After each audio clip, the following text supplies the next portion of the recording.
ከኪዳነ ምሕረት የተላለፈ መልእክት አንድ እህታችን ይዛ መታለች። እንግዲህ በክቡራን አባቶቻችን ፊት አነባለሁ። በስመ አብ ወወልድ ወመንፈስ ቅዱስ አሃዱ አምላክ አሜን። ለእመቤታችን ወላዲት አምላክ ክብር ምስጋና ይግባት።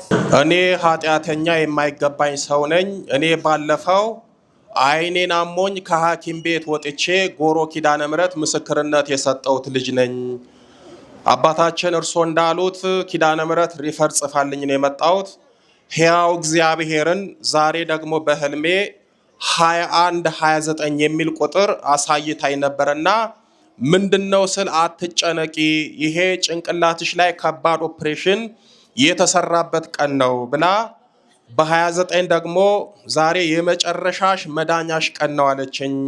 ከዛም በ27 ለ28 አጥቢያ የጎሮዋ ኪዳነ ምሕረት አዳኝና ፈዋሽ ናት ብለሽ ምስክርነት ስጪ።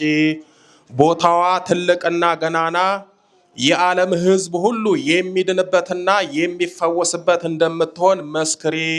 ጸጋ የበዛላቸው አባቶችና ካህናት ገነው የሚወጡበት ቦታ ትሆናለች።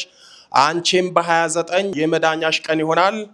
የጎሮዋ ኪዳነ ምሕረት አዳኝ ነች በይና መስክሪ፣ ለአባቶች ንገሪ። ከቤተ ክርስቲያን ከጉልላቱ በላይ ሆና እየታየችኝ ነው የነገረችኝ። ውስጥ ገብቼ እንዳልመሰክር ንጹሕ ስላልሆንኩ ነው ብላለች። በእውነትም መብራንን አመስግኑላት።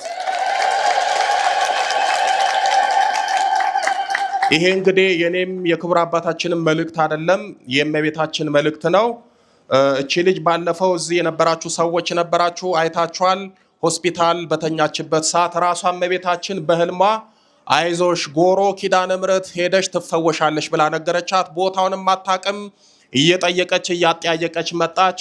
እዚህ ምስክርነት ከሰጠች በኋላ ቅባ ቅዱስ ቀባዋት። በእውነት የኪዳነ ምሕረትን ታምር ነው የምነግራችሁ። ቅባ ቅዱስ ስቀባችሁ እኔ ሳልሆን ኪዳነ ምሕረት እንደምታድን ምስክርነቱን ራሴ ልስጥ። እኔ ቅባ ቅዱስ ቀባዋት፣ ሄድኩኝ። ደካሞችን በዊልቸር ያሉትን አባቶችን እናቶችን ቀብቼ ማገባደጃ ላይ ስደርስ ጠራችኝ። ኧረ ቀሲስ አቤት የሚታየኝ ነገር አለ አለችኝ። እስኪ ታይሻለሁ ስላት፣ አዎ ምን ለብሻለሁ? ነጠላ ለብሷል። ከዛ እስከ ላይ ቆብ አድርገዋል። ምን ይዣለሁ? ማይክ ይዘዋል ብላ እዚህ ጋር ስትናገር ሰምታችኋል አይደል?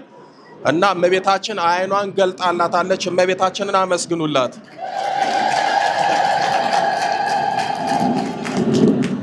ዛሬ እመቤታችን የነገረቻት መልእክት ወላዲት አምላክ እመብርሃን ኪዳነ ምሕረት በዚህ በተቀደሰ ቦታ ላይ ወደፊት የምትሰራውን ስራ ነው የነገረቻት። የጎሮዋ ኪዳነ ምሕረት አዳኝ ናት፣ ፈዋሽ ናት ብለሽ ንገሪ። ወደፊት ከዓለም ሁሉም መጥተው የሚድኑበት የሚፈወሱበት ቦታ ነው ብላለች።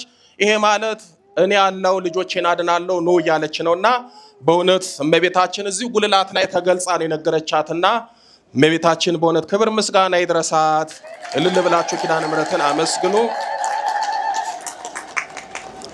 መብርሃን መጨረሻን እንድታሳምርልኝ ጸልዩልኝ ብላለች።